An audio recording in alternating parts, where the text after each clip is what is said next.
should our vision be ambitious or realistic? So if we think of it as a spectrum from realistic on one side to ambitious on the other, you want your vision to be more ambitious than it is realistic, because that's what a vision should be. Welcome to the Independent School Podcast. Thinking and acting strategically is the key to both securing the future of your school and helping to build a more equal and just world. My name's Juliet Corbett. I'm a consultant, speaker and facilitator specialising in helping independent schools. In this podcast, I translate tried and tested strategy and fundraising techniques into a language that works for schools. So if you're a senior leader in a private school and you want your daily work to feel less exhausting and more strategic, and if you want once more to feel the joy of making the world a better place through education, then you're in the right place. Welcome, and let's get started on this week's episode.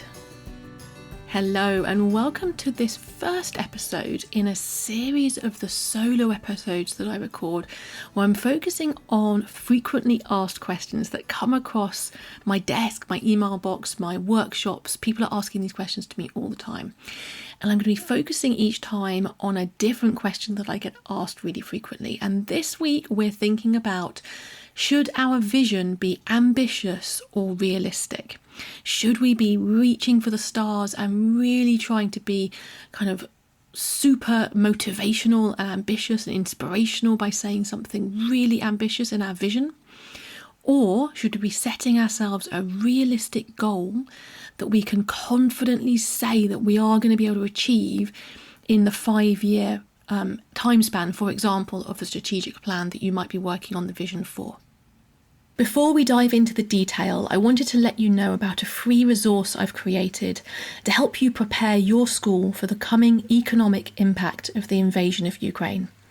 It's a checklist of things you need to think about and take action on now, and it's designed to prompt strategic conversations around the issues that actually matter. You can download your free copy at www.consultjuliet.co.uk/checklist. Okay, now let's continue with this week's episode. Okay, so first of all, let's just quickly define what we mean by vision. I know that a lot of people will be thinking immediately about a vision statement, and that is absolutely one element of your vision that you're creating for your school. But when I talk about vision more generally, it's more than just a vision statement. It could also be a mission statement, your purpose. Basically, it's any way that you are communicating the change that you seek to make in the world, the difference that you make because your school exists. And I kind of encapsulate all of that into the word vision. So here's the question I get asked all the time. In fact, I was running a workshop just last week, and it was a strategy workshop for the staff of a school. We'd done some work together with the school's senior leadership team and governors, and we had created what we thought was a template, kind of first draft, if you like, of that vision, what the school was all about. And we wanted to give it to staff. We wanted to collect their feedback, get their thoughts, get their ideas on whether we were missing anything, whether they thought we were on the right track, and how they might start to implement that vision within their work. And as I was going around the table, so we were working in breakout groups, there was one question that came up quite a few times on multiple tables, and they asked it slightly different phraseology, but what it all came down to was they were questioning to what extent the school should have a vision which was super ambitious and really reaching for the stars and being super visionary, or whether or not they should be having a vision which is really realistic, which they can say after the 5-year strategic plan has been completed, tick, we've done that, we achieved it, our vision was set, our vision was achieved. And I've discovered this throughout my work, but particularly in that workshop, it became very apparent to me as I was not just answering the question, as I will be for you in a few moments, but also talking to them about the root of their question and why that question had arisen within their discussion. And what I've discovered is that there are different people who are drawn to different things.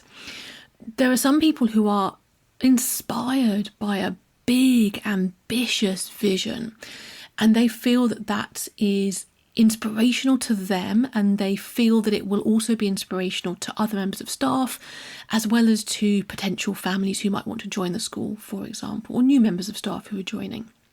And so they want to see something really pushing the school ahead and being super ambitious. Others around the table were feeling that actually might be presenting the world with a goal that actually could potentially never be achieved. It's so audacious that you could never actually get there. And they were worried that by presenting the vision in that way, it would undermine the authority, if you like, that the school would have about the fact that it is rooted in reality, that it understands the reality it's working in. And as a result, those people were being a little bit sceptical about the idea of having a big, ambitious vision. And although no one admitted this, I've also seen in other conversations, some people can feel overwhelmed by a big, ambitious goal. When a vision is set and it's so big that actually day to day, you have no real sense of how your work is contributing towards getting to that vision because it's so big, that can actually feel a little bit overwhelming. So I'm going to give you two ways of thinking about this. So have a listen. You probably don't want to do both of them because they sort of take you on a slightly different track, but have a feel about which one feels right for you and your school. And there is no right and wrong answer to this. So the first way to think about this is I want you to visualize your school on a fantastically great day. I want you to imagine that you're commuting home, so you're walking or driving home from your school.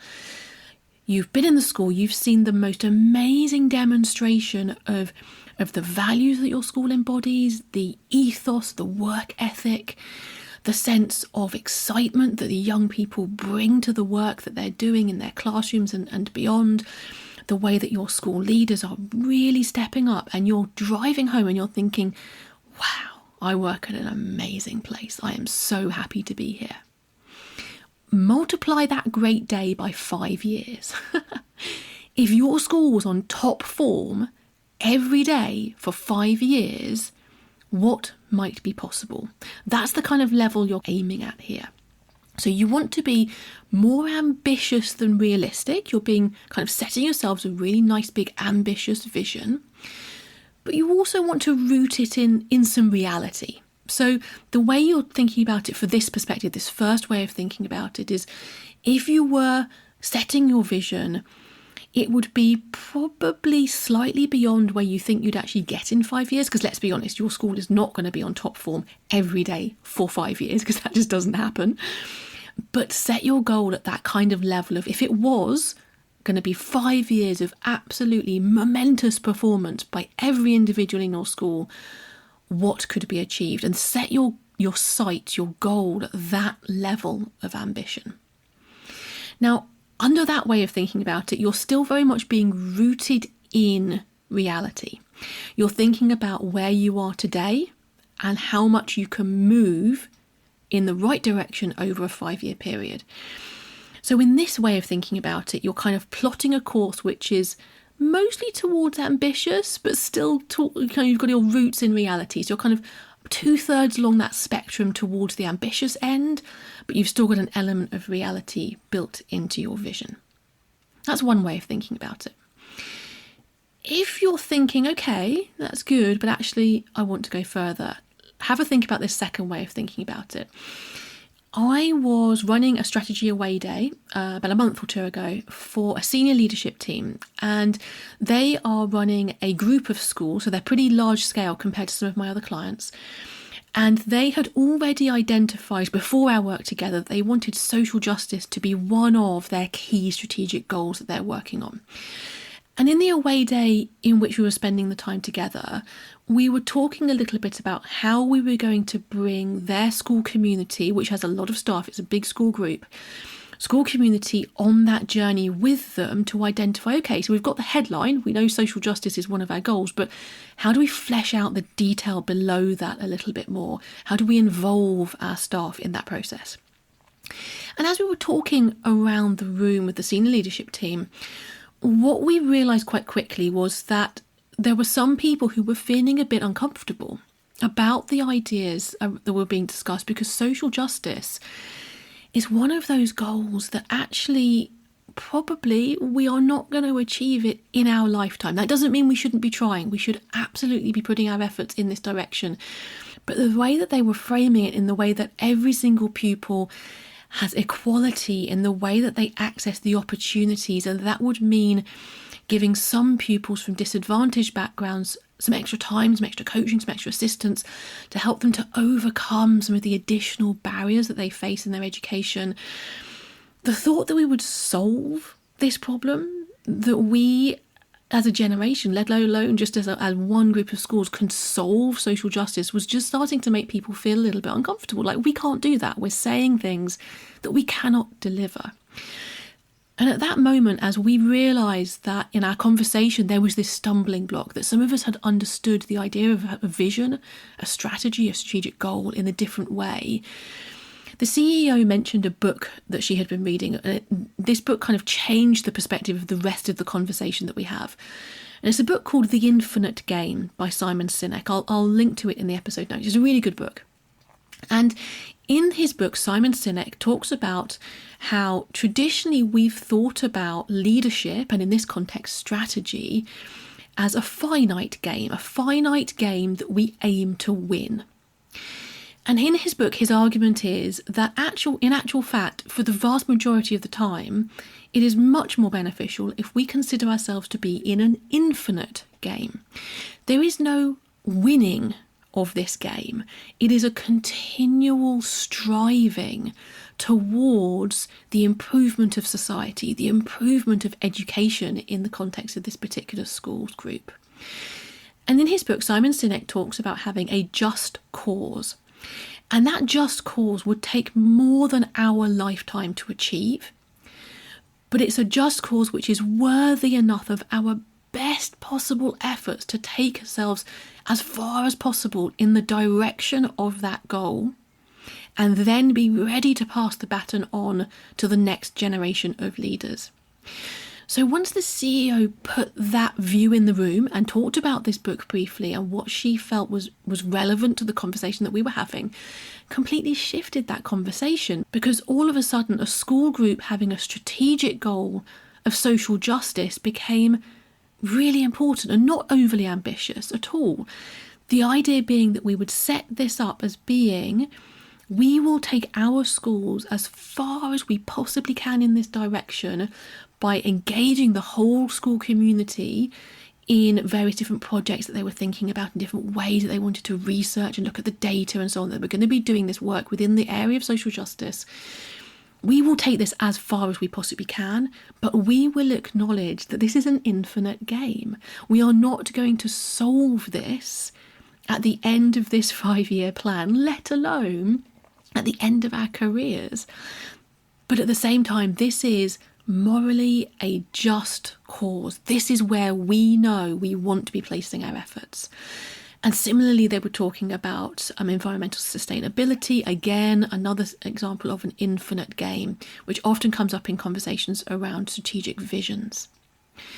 So that's the second way you can think about it. If you want to, and if you feel confident that you can set the communications up in this way, there is no reason to be afraid of setting up a super ambitious vision, one in which you can position it as an infinite game. So there is an acknowledgement that you as a leader will not achieve this vision within your 5-year strategic plan, but it is valid to have that vision, as ambitious as it is, because we are working within an infinite game as a society, moving the dial forwards. So in conclusion, should our vision be ambitious or realistic? So if we think of it as a spectrum from realistic on one side to ambitious on the other, you want your vision to be more ambitious than it is realistic, because that's what a vision should be.